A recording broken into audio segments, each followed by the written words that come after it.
This video is regarding an officer-involved shooting involving members of the Pima Regional SWAT team that occurred at 4701 West Linda Vista Boulevard in Pima County. The Pima Regional Critical Incident Team, or PRCIT, consisting of 10 law enforcement agencies in Pima County, was activated to handle the criminal investigation of this incident, specifically the Tucson Police Department.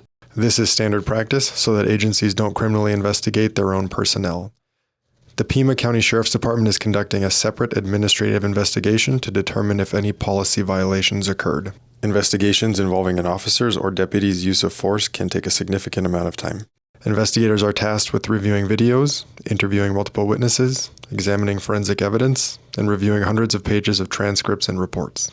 This video is based on information we know to be accurate at this time. Conclusions about whether the officer's actions were consistent with agency policy and the law will not be made until all the facts are known and the investigation is complete. The material that we are about to share may contain strong language as well as graphic images, which may be disturbing to some people. Viewer discretion is advised. On August 11th, 2025, at approximately 2 p.m., the Pima County Sheriff's Department responded to an apartment complex located at 4701 West Linda Vista Boulevard for a report of an armed suicidal male. Deputies received information that the male was preventing another male resident in the apartment from leaving. Here is a portion of the 911 call, condensed for this video, which was placed by the male victim who was not able to leave. I live at 4701 West Linda Vista Boulevard, apartment. My stepson evidently suffered a concussion on Saturday, and he's now starting to show symptoms of it, and he's walking around with a .45 threatening to shoot himself. And he's handed me the .45 twice, and he's assaulted me to get it back. And the second assault is on a ring camera. So. Okay, you said it was 4701 West Linda Vista, apartment. Yes. Okay, and what is your son's name? Cody. What's his full name? Cody Hudson. And he has the gun right now?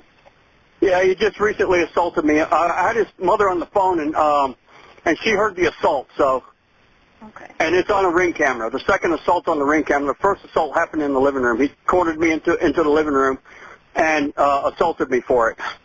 I've got wounds for it. And so. Are you separated from him now? I'm locked in my bedroom. Okay. And these doors are so flimsy he could kick the in. He's already pointed his gun at me twice.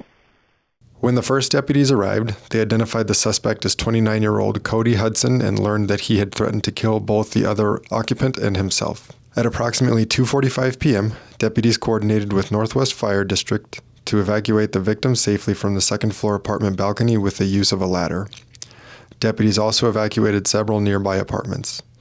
After speaking with the victim, deputies established probable cause to arrest Mr. Hudson for domestic violence, aggravated assault, and kidnapping. Here's video from the deputy's body camera as they evacuated the victim. There's a lot, Cody, there's a lot to live for. Why do you think there's anything good to live for?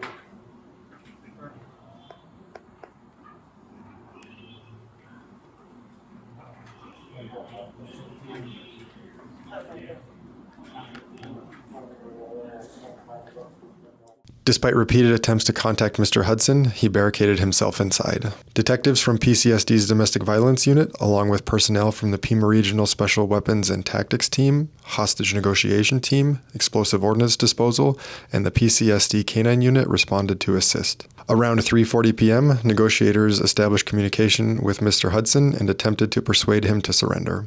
At 4:35 p.m., Mr. Hudson began firing rounds indiscriminately from inside the apartment and continued to do so over the course of approximately 9 hours. The video you are about to see is body-worn camera footage from the arrest team positioned below the suspect's apartment.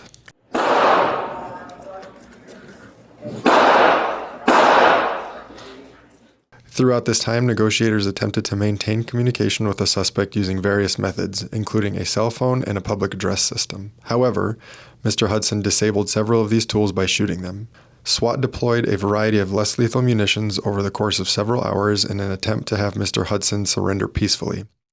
However, he refused to exit. Here is video footage from a deputy's body-worn camera showing the deployment of pepperball rounds. There you go.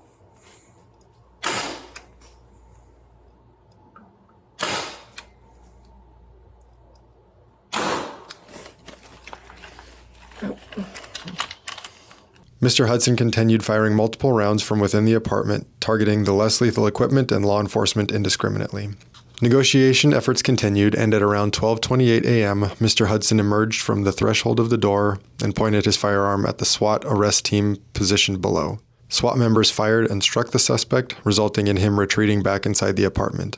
Here is body-worn camera footage and video footage from a police robot side by side to show this exchange.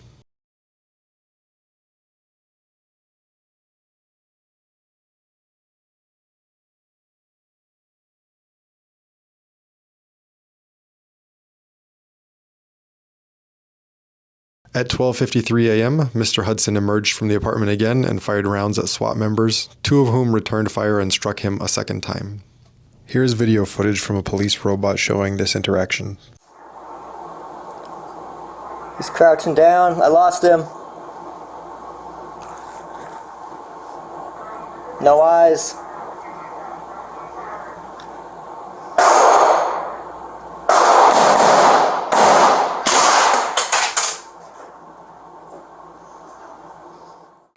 Despite these injuries, Mr. Hudson remained non-compliant and inside the apartment.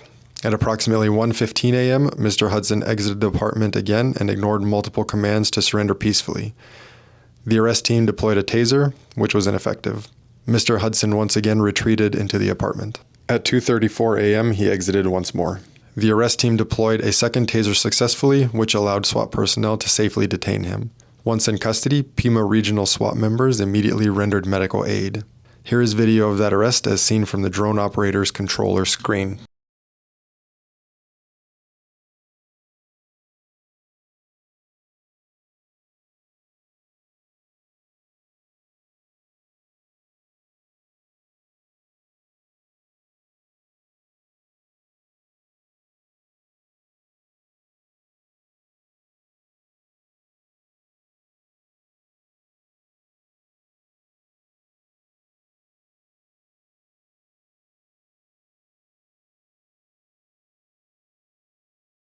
Northwest Fire District medics transported Mr. Hudson to a local hospital with life-threatening injuries.